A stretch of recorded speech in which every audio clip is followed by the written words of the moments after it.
आहे पावसासंदर्भात राज्यात कालपासून पाऊस हा पुन्हा सक्रिय झालेला पाहायला मिळतोय। रायगड जिल्ह्यात अति मुसळधार पावसाचा इशारा देण्यात आलेला आहे। मुंबईसह ठाण्यात आज मुसळधार पावसाचा अंदाजही वर्तवण्यात येतोय। मुंबईला आज पावसाचा ऑरेंज अलर्ट आहे, तर ठाणे, पालघर, रत्नागिरीला मुसळधार पावसाचा इशारा देण्यात आलेला आहे। अनेक भागात हलक्या ते मध्यम स्वरूपाचा पाऊस होतोय। दरम्यान ठाणेसह पालघर या ठिकाणी मुंबईमध्ये रत्नागिरी भागात आज मुसळधार पावसाचा, तर रायगड जिल्ह्यात अतिमुसळधार पावसाचा इशारा देण्यात आलेला आहे।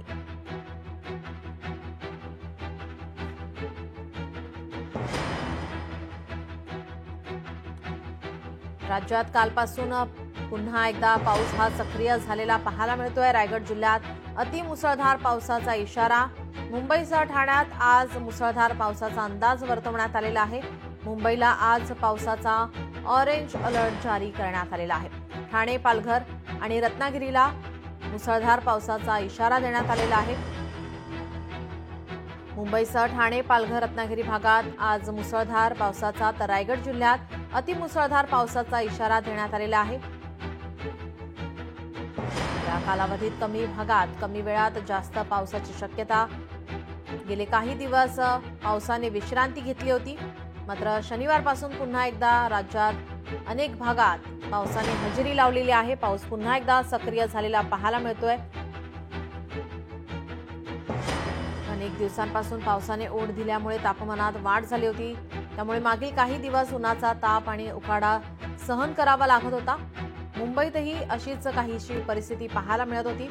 दरम्यान आता पुन्हा एकदा राज्यात कालपासून पाऊस हा सक्रिय झालेला आहे। पुन्हा एकदा वातावरणात गारवा निर्माण झालेला पाहायला मिळतोय। रायगड जिल्ह्यात अतिमुसळधार पावसाचा इशारा देण्यात आलाय, तर मुंबईसह ठाण्यात आज मुसळधार पावसाचा अंदाज वर्तवण्यात येतोय। आपले प्रतिनिधी चेतन ननावरे आपल्यासोबत मुंबईहून जोडलेले आहेत। चेतन, आपण पाहतोय गेले काही दिवस या ठिकाणी पावसाने विश्रांती घेतली होती, मात्र कालपासून आपण पाहतोय पुन्हा एकदा मुंबईमध्ये पावसाने आता हजेरी लावलेली आहे। मध्यम असा हलक्या स्वरूपाचा पाऊस मुंबईमध्ये होताना पाहायला मिळतोय। मुंबईत सुद्धा आता या ठिकाणी पावसाचा या ठिकाणी ऑरेंज अलर्ट आता जारी करण्यात आलाय। काय अधिकची माहिती?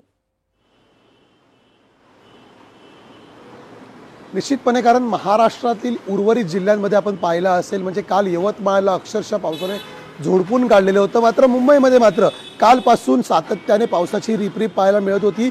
काल रात्रीपर्यंत ही रिपरिप सुरू होती। आज सकाळी जरी पावसाने उसंत घेतली असली तरीही ढगाळ वातावरण कायम आहे। आजही हवामान खात्याने ज्या प्रकारे इशारा दिलेला आहे की आज काही ठिकाणी मुसळधार पाऊस, तर काही ठिकाणी विजांच्या कडकडासहित पावसाची हजेरी लागू शकते।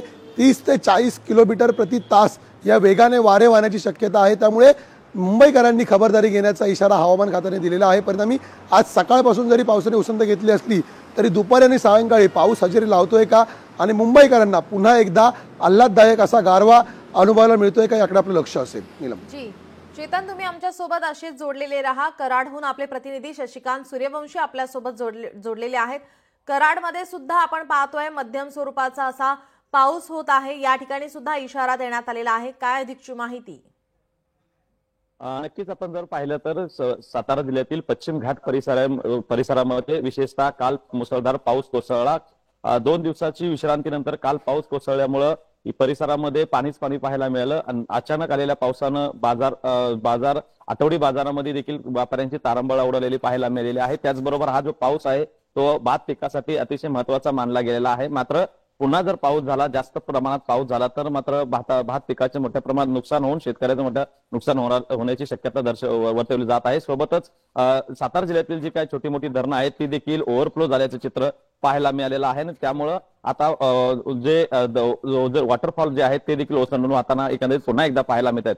त्यामुळे या परिसरामध्ये जर पावसाचा आधी देखील पावसाचं वातावरण आपल्याला पाहायला मिळतंय। पश्चिम घाट परिसरामध्ये विशेषतः आज पाऊस पडण्याची शक्यता आहे ती वर्तवली गेलेली आहे। त्यामुळं आता या ठिकाणी जर गरज असेल तर बाहेर पडण्याचे आदेश देखील देण्यात आलेले आहेत। ज्या पद्धतीनं काल मुसळधार पाऊस अचानक पडल्यामुळे अनेक ठिकाणचे ओढे नाले तुडुंब भरून वाहताना एकंदरीत पाहायला मिळालेले आहेत।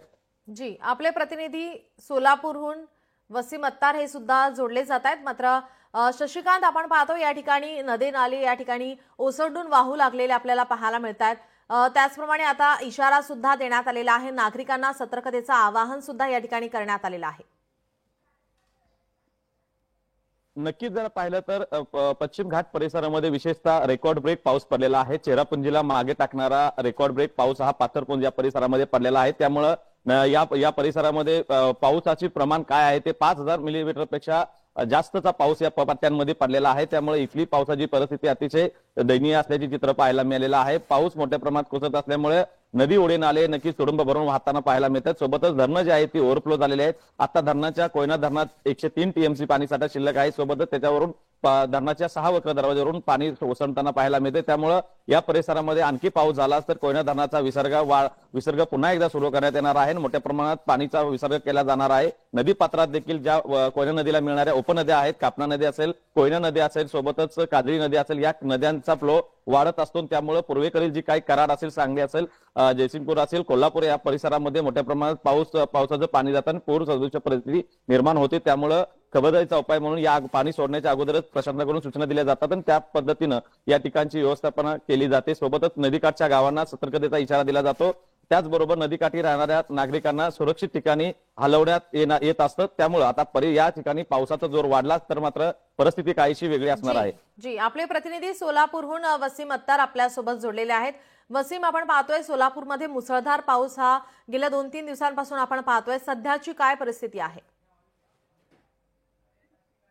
निश्चितच नीलम, पाहिलं गेलं तर सोलापूर जिल्ह्यात जो आहे तो मोठ्या प्रमाणात जो आहे तो मुसळधार पाऊस पडताना आपल्याला पाहायला मिळत आहे. मात्र आज ढगाळ वातावरण आहे. मात्र मुसळधार पावसामुळे अक्कलकोट असेल, मोहोळ असेल, त्याचबरोबर दक्षिण सोलापूर असेल, उत्तर सोलापूर असेल, या ठिकाणचं शेती पिकांचं जे आहे ते मोठ्या प्रमाणात जे आहे ते नुकसान झालेलं आहे. कांदा पीक असेल, उडीद असेल, तूर असेल, आदी पिकांचं जे आहे ते यामध्ये मोठ्या प्रमाणात नुकसान जे आहे ते झालेलं आहे. त्याचबरोबर पाहिलं गेलं तर अक्कलकोट तालुक्यात जे आहे तो सर्वाधिक मोठा पाऊस जो आहे तो अक्कलकोट तालुक्यात या ठिकाणी पडलेला आहे. त्यामुळे त्या ठिकाणचे जनजीवन जे आहे ते सगळं विस्कळीत झालेलं आहे. अनेक घरांमध्ये जे आहे ते त्या ठिकाणी पाणी देखील जे आहे ते अक्कलकोटच्या शिरलेलं आहे. त्यामुळे एकीकडे शेतीचं मोठ्या प्रमाणात नुकसान झालेलं आहे, त्याचबरोबर जनावरांचं देखील जे आहे ते मोठ्या प्रमाणात नुकसान जे आहे ते या ठिकाणी झाल्याचं आपल्याला पाहायला मिळत आहे. लोकशाही मराठी ऐका, पहा, जागरूक रहा.